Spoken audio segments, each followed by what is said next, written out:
Bonjour et bienvenue à votre émission préférée, Science 101. Nous revenons aujourd'hui avec un nouveau numéro.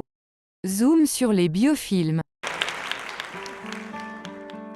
Beaucoup d'espèces animales ont la capacité de construire des abris pour pouvoir se protéger contre les prédateurs et les conditions climatiques extrêmes.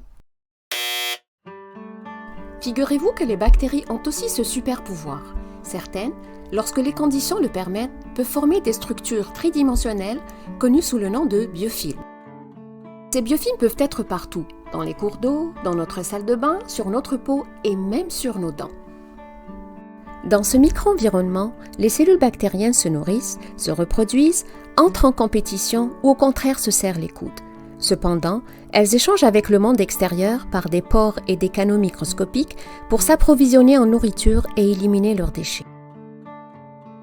Les biofilms se forment généralement sur une surface recouverte d'eau et de matière organique. Tout d'abord, les bactéries sont attirées vers cette surface sous l'effet de faibles liaisons de nature physico-chimique. Une fois attachées, elles vont se multiplier puis communiquer chimiquement entre elles en diffusant des molécules signal par le phénomène du quorum sensing.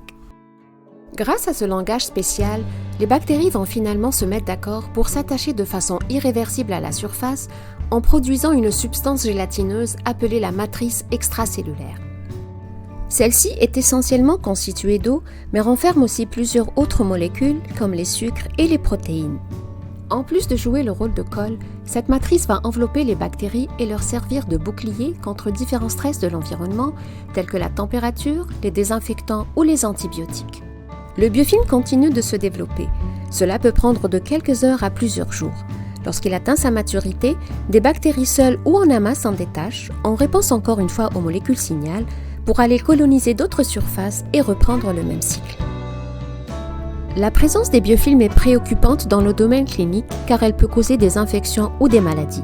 Dans plusieurs secteurs industriels, les biofilms peuvent provoquer la corrosion des métaux, la contamination des aliments transformés et l'encrassement des surfaces des équipements qui peut occasionner des problèmes techniques dans les usines.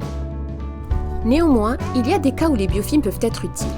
Ils sont par exemple utilisés dans le traitement biologique des eaux usées en décomposant de façon naturelle les polluants organiques dissous dans les effluents. Les biofilms ont aussi un rôle important dans la biorestauration, c'est-à-dire l'assainissement des sols et des eaux contaminées par les matières toxiques comme les produits pétroliers, les métaux lourds et les pesticides. Les scientifiques s'intéressent beaucoup aux biofilms.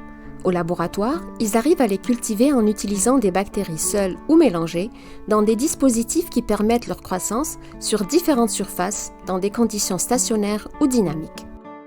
Ils peuvent aussi les observer par microscopie pour les quantifier et étudier leur structure, soit en temps réel, soit après les avoir traités avec des fixateurs ou des marqueurs fluorescents. Dans les secteurs où les biofilms sont problématiques, les chercheurs s'activent à trouver des stratégies pour pouvoir les contrôler efficacement.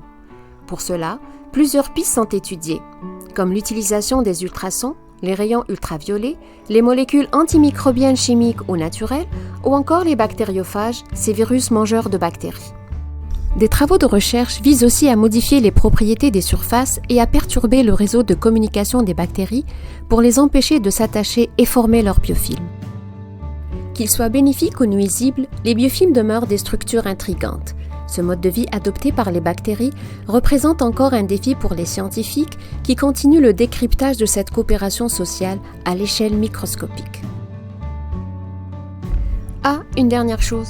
La prochaine fois que vous verrez des taches sur votre rideau de douche, sachez qu'il ne s'agit peut-être pas de résidus de savon, mais de biofilms.